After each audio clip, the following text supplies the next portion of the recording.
12 Minutes is an interactive thriller starring James McAvoy, Daisy Ridley, and William Dafoe about a man who is stuck in a time loop. You play as a regular husband, coming back home after a long day of work and in need of a rest. The workplace sure gets hectic sometimes, am I right, James? Shut the fuck up! But hey, it's not all bad. After getting in, you are greeted by your wife who is extra loving tonight. There's dessert in the fridge, candles on the table, you turn on the radio to hear some soothing violin. Oh yeah, it's a special occasion. But it's not your birthday, nor your anniversary. It's pretty exciting. You wonder what it could be as you plate up the dessert. As you guys sit down and enjoy this special treat, she gets up and comes back with a present.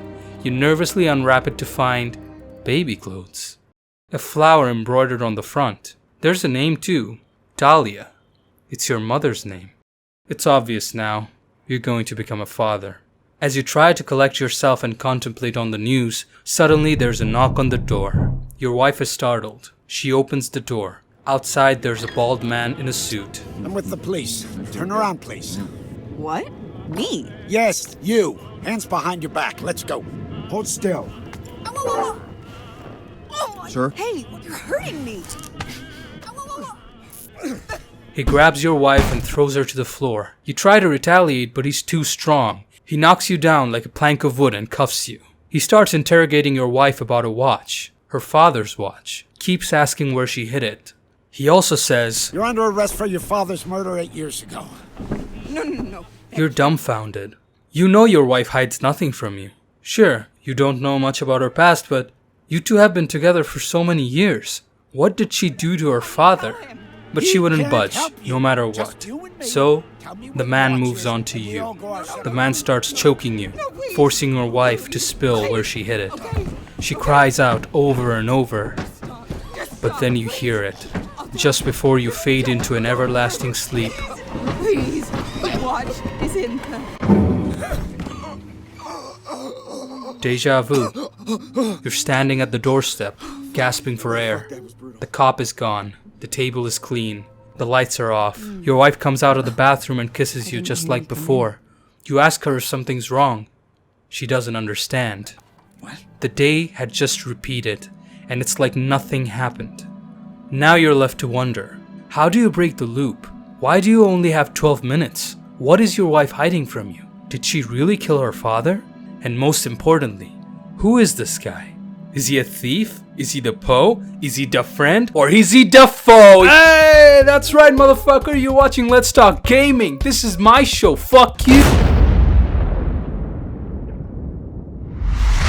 Alright guys, if you haven't clicked off the video yet, let's talk about the game now. So this is my first time reviewing a game where the story is the core focus and appeal, so I'm going to be trying extra hard not to spoil stuff. However, 12 minutes is not that big of a game. If you know what you're doing, most of the playtime clocks in due to the constant death loop the game is based on. Every time you die, you gotta play those 12 minutes over and over and over again. Even the people who like the game say it gets very repetitive. And I expected that. Some games wear their repetitiveness like a badge of honor. 12 minutes markets itself less as a game, more as an experience. Therefore, some liberties have to be taken. But to be honest with you, I don't think this game is as great as people say. While there are some noteworthy moments and the first hour of the game is very intriguing, it falls off real fast. The more time I spent, the more I got frustrated. And after I finished my first playthrough, I didn't feel much. You see, 12 minutes is an okay game. It's not bad at all. But it has such a huge pretentious cloud around it that when the time came for the game to reveal itself to me, I felt cheated.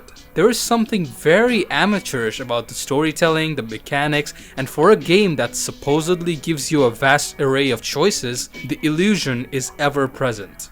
It surrounds itself with many references to other intellectual craft to give off the vibe that it's more important and than what it seems. This game feels like a mini project, something an indie dev thought would be an interesting idea for a game and turned it out in a few months, which I do think was the original intention before it became much bigger in scope. The reason I say that is I cannot wrap my head around why this game had a 6-year development cycle, had multiple studios working on it, and still turned out so basic. Making games akin to movies is not a new concept. Many games have tried it before and quite successfully.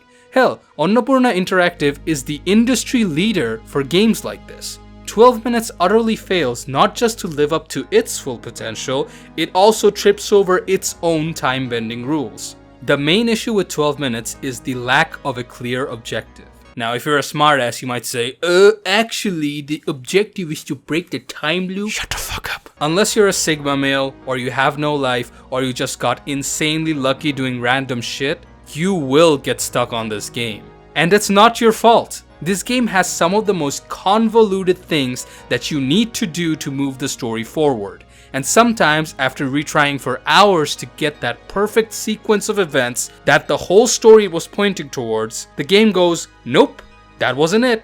Instead, to finish the story, you gotta go through a whole nother hoop-de-hoop that had nothing to do with what you were doing in the first place. What the hell? And guess what? The final piece of the puzzle that you need to unlock a huge portion of the story is completely locked off until you trigger a certain event. The problem with this particular thing is there are two completely same points of interest present in the game which you can access from right at the beginning. But for some reason, the same thing here is completely locked off and blinded to you, so you can't even interact with it. The dialogue is actually pretty expansive and it has been delivered quite well, but it stops you right before you say the things that can break the whole story. There are entire loops that could have been avoided if I had just been able to say certain things. There's also a revelation that happens near the end where one character is viewed as sympathetic, while another is viewed as a monster for a fairly similar incident in the past. Something which makes little sense and comes off as rather strange. But hey, the dialogue was somewhat saved due to the all-star Hollywood cast, which is pretty much the sole reason why people took interest in the game in the first place. There's a reason why you hear their names, because they can act. Although, most of them have gone through much more challenging and physical roles. They can do these roles in their sleep, and sometimes it sounds like they did. One funny moment where it kinda fell apart was when some guy got shot in the leg and didn't even let out a groan. No pain, no screaming, nothing. But hey, it got the job done, didn't it? That's the story portion over. The ending fell flat for me because it didn't really have a message or leave something for the player to think about once they were finished. I'm not saying a story always has to have those things, but I did expect them here because of the obvious glaring reference to Stanley Kubrick. And when I was robbed of that, it was very disappointing. Next up is the quote-unquote gameplay. It's serviceable. Could have been much better, but not from a lack of trying. The animations are actually pretty good, but they don't flow with each other very well. There's always a pause between one action to the other like you're playing a Sims game, and it interrupts you from doing something quite often. The art style feels really good though. It's stylized, not very detailed, but it conveys the vibe of the situation very well. It can be cold and cozy whenever it wants. I'll give the game props on that one. The top-down perspective helps in this regard too. But seriously, this is the best control scheme you could have come up with? Just the mouse?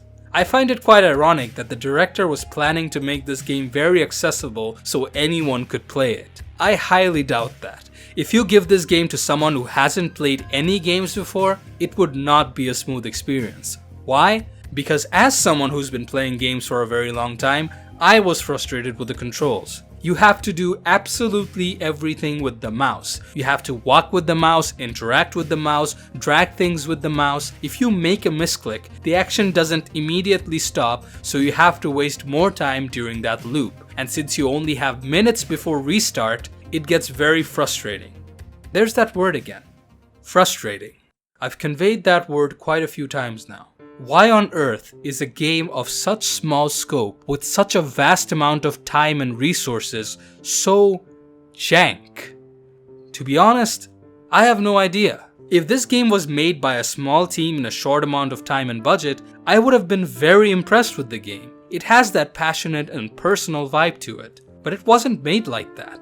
If you want my objective review of the game, I'd say check it out when it goes on 50% discount. If you were interested in this game, you've probably bought it. My opinion might not have swayed what you think about the game, and that's okay. And if you like Deathloop games or good mystery games, there's many more great games you can try out. There has been one game stuck on my mind while writing this review called Return of the Obra Dinn. It's a game made by essentially one guy, Lucas Pope, who also made Papers, Please. This game also took years to make, but when you put both available resources next to each other, the less impressive 12 minutes gets to me.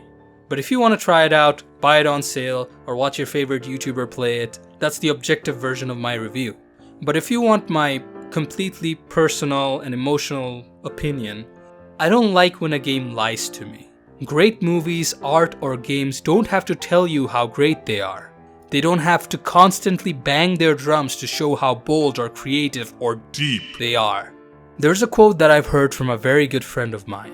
Nothing kills a bad product faster than good advertising. This game markets itself like it's the fucking Citizen Kane of video games. Every smooth-brained game journalist with a surface-level understanding of movies say shit like, "It's the closest thing to playing a Stanley Kubrick directed game," or "It's Alfred Hitchcock in video game form." This game is not the marriage of Hollywood and video games. This game didn't get movie stars for their talent. They got them so they could put their fucking names on the promo material. And now he's gonna knock on that door. Help me. This isn't happening. This can't be happening. Stop! No. You're under arrest. It didn't put in the Shining's floor mat to signify that this game will be a mind-bending, thoughtful experience. It was put in so self-proclaimed movie specialists could go, "Oh my god, it's the floor mat from Shining. Shining, Stanley Kubrick. This is a Stanley Kubrick directed game. It's so deep." But hey, guess I'm wrong, because as it turns out, if you surround yourself with greatness, people won't realize just how painfully average you are. So remember kids, stay special. Thanks for watching, and I'll see y'all next time.